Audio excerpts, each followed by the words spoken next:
மீண்டும் மீண்டும் ஒரு விஷயத்தை தெளிவா சொல்லிக்கிறேன்.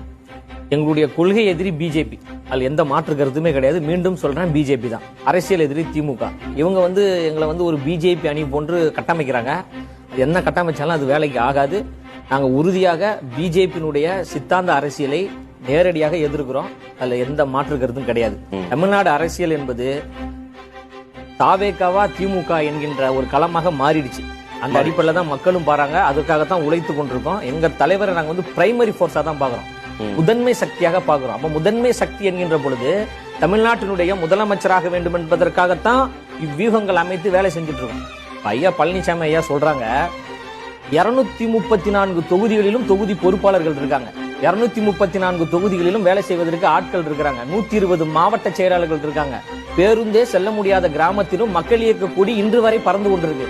தமிழ்நாடு முழுவதும் தமிழக வெற்றி கழகத்தினுடைய கொடி பறந்து கொண்டிருக்கு. 90 லட்சம் உறுப்பினர்கள் கட்சியில சேர்ந்திருக்கிறாங்க. அவர் என்ன சொல்றாருன்னா, சவுத் சைட்ல அவங்களுக்கு ஆட்களே இல்லைன்றாங்களே.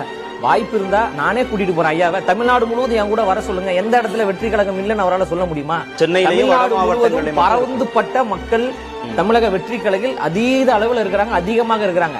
அந்த ஒரு அதீத நம்பிக்கையில தான் நாங்க மீண்டும் மீண்டும் சொல்றோம், 2026ல ஆட்சி மாற்றத்தை தமிழக வெற்றி கழகம் ஏற்படுத்த போகிறது. நாங்க ஏன் சொல்றோம்னா, மக்கள் மீது